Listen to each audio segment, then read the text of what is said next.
Jair Bolsonaro segue preso e inelegível enquanto o filho Flávio leva adiante o sobrenome e legado político nas urnas em outubro. Além do impedimento de receber visitas, Jair também não poderá exercer o direito de votar no filho que o substitui e representa. O repórter Victor Salina tem as informações. Boa tarde, Victor. Olá, boa tarde, Gisiane, boa tarde a todos que nos acompanham aqui no Jornal da Oeste, segunda edição. É isso, na prática, o ex-presidente Jair Bolsonaro não pode mais votar. Contextualizando aqui para a nossa audiência o que ocorreu na trajetória política dele, lá em 11 de setembro de 2025, ele foi condenado pela primeira turma do STF, condenado por 5 crimes envolvendo o 8 de janeiro. Foram eles: tentativa de abolição violenta do Estado Democrático de Direito, tentativa de golpe de Estado, organização criminosa armada, dano qualificado pela violência e grave ameaça contra o patrimônio da União e deterioração de patrimônio tombado. A partir daí, Geisiane, ele já tinha se tornado inelegível por 8 anos, ou seja, não podia mais se candidatar para nenhum cargo político. Porém, meses depois, dia 22 de novembro de 2025, ele teve sua prisão preventiva decretada. 3 dias após isso, dia 25 de novembro, o STF extinguiu todos os recursos que ele poderia ter ali para reverter essa condenação, o que é chamado de trânsito em julgado. E ele também começou a cumprir a pena que foi estipulada pelo STF. A partir desse momento, Geisiane, além de perder o direito de ser votado, ele também perdeu o direito de votar. Como nós vimos em várias eleições, aí a gente fala, inclusive aqui no Jornal da Oeste, segunda edição, que presos, eles continuam votando ali enquanto estão nas prisões. Eu consultei, então, um advogado criminalista, o Dr. Davi Rodney, que nos explica essa distinção de quem pode e não votar. Vamos ouvir. Primeiro, no artigo 5º, inciso 57, que trata da presunção de inocência, nós encontraremos uma necessidade de se colocar os efeitos da condenação a um momento posterior ao trânsito em julgado. Até porque muitos desses efeitos são irreversíveis caso essa condenação seja revista. Por outro lado, o artigo 15, inciso 3º, prevê expressamente que apenas a condenação transitada em julgado terá como consequência a perda dos direitos políticos e, portanto, do direito ao voto. Esse ponto deve voltar no próximo ano à discussão em função do marco regulatório de combate ao crime organizado, que prevê que essa restrição do direito ao voto atingirá toda e qualquer prisão. Todos os presos, independentemente se está preso provisoriamente ou decorrente de uma pena transitada em julgado. E vale lembrar, Gisiane, aqui a nossa audiência, que o ex-presidente Jair Bolsonaro ele foi condenado, portanto, pelo STF a 27 anos e 3 meses de prisão. Eu volto com você. Thaís Tedesco, quero te ouvir a respeito. Além de inelegível, sem direito a voto, é o caso atual, a condição, na verdade, atual do Jair Messias Bolsonaro. Nós estamos falando, Geisiane, de um ex-presidente da República que obteve 58 milhões de votos no segundo turno em 2022. Isso é um escárnio e continua ali sendo uma das maiores figuras de influência sobre uma parcela expressiva da nação brasileira. Para nós, apesar, eu como operadora do direito entendo a questão da efetividade da tutela por conta do trânsito em julgado, e aí de fato, aquela pessoa que responde a um processo criminal e ela é julgada e transita em julgado esse processo, ela perde os seus direitos políticos.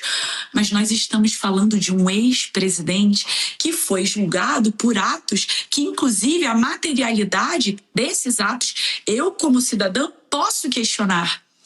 Em contrapartida, a gente vê, governando o nosso país, um descondenado em 3 instâncias. Vou repetir, foi condenado e depois descondenado por questões não de materialidade dos crimes, mas por questões processuais. Isso muda absolutamente de figura entre uma análise e outra, entre a análise do processo em que Lula foi condenado e depois descondenado por uma questão ali, de erro processual, e a questão do ex-presidente Bolsonaro. Eu vou repetir, 58 milhões de votos no segundo turno. com um dos maiores influentes, o maior influente da direita no país, que ressuscitou, vamos dizer assim. Jair Messias Bolsonaro, hoje, impedido de votar, de expressar o seu maior ato de cidadania numa nação democrática, não relativa, mas democrática em sua essência, é impedido de votar por um julgamento em que foi acusado por atos contra o Estado democrático, né? E supostamente de uma forma leviana, sim, leviana, porque hoje o nosso país é comandado por um descondenado e que, enfim, está levando o nosso país para uma fala como essa de um ministro da Suprema Corte que a gente viu, né, no take anterior, em que a liberdade de expressão está sendo atacada por conta de quem fala. Quem fala hoje está sendo questionado. Será que você tem capacidade de falar?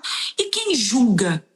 Será que nós, como população, conseguimos enxergar capacidade técnica de quem julga, de quem definiu que a maior referência da direita no país, que teve eu vou repetir pela terceira vez, que teve 58 milhões de votos, está proibido de votar? Bom, eu deixo essa pergunta aqui e esse questionamento para os nossos ouvintes. Fabi Barroso, quero te ouvir a respeito. A gente pode até alongar, ampliar, digamos assim, essa percepção aí que a Thaís trouxe pra gente, porque realmente tem essa questão aí, né, da representatividade, já que a gente vive nesse sistema democrático, pelo menos é isso que o STF, enfim, aí o Poder Executivo quer que nós acreditemos, mas a gente pode estender, inclusive, para o filho dele, o Eduardo, por exemplo. Tem essa questão de uma anulação de quem votou nele, né, não tem mais seu mandato, enfim, está nos Estados Unidos, em decorrência da perseguição que sofreu aqui. Então, quer dizer, é uma perseguição sistemática ao Jair e a toda a família. Eu queria colocar essa discussão aqui constitucional de um outro prisma que eu acho que é o ponto mais importante dessa discussão.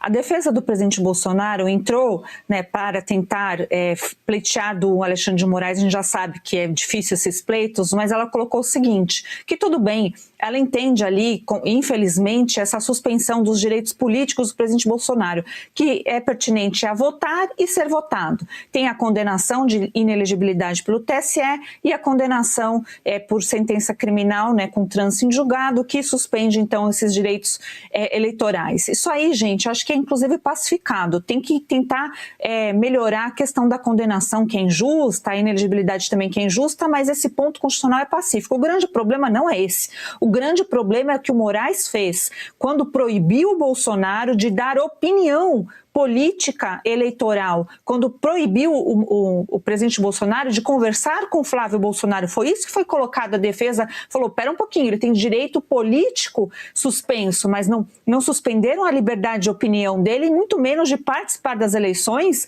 conversando, falando a respeito, inclusive divulgando através de cartas ou de terceiros as suas próprias opiniões em relação à política partidária no Brasil, porque é isso que todo mundo teme, porque ele é um líder nato que tem aí pelo menos 58 milhões de votos, e esse é o grande problema, porque o Moraes, quando ele suspende esse direito de opinião, de participação do Bolsonaro, nem ser votado e nem de votar, mas de participar, ele faz algo inconstitucional no meu entendimento. Então é esse o prisma dessa discussão que tem que ser avaliado, porque Moraes aí, mais uma vez, rompe, né, com a realidade, rompe com a constitucionalidade no Brasil. Então é este o ponto que a defesa do presidente Bolsonaro colocou.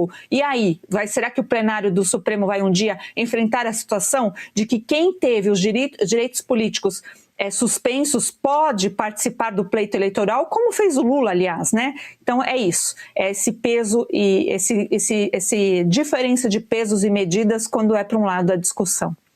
Red Silver, as panelas mais vendidas do Brasil e não precisa de óleo. Preste atenção nas imagens, daqui a pouco eu volto com uma super promoção. As panelas Red Silver são a solução para o seu dia a dia, porque fazem todo tipo de comida de uma forma mais saudável e sem usar nenhum tipo de óleo. Revestida com material antiaderente, ultra resistente que não gruda, promove um deslizar dos alimentos e não solta resíduos. São sofisticadas, leves, fortes e possuem um design elegante. A combinação perfeita para a sua cozinha.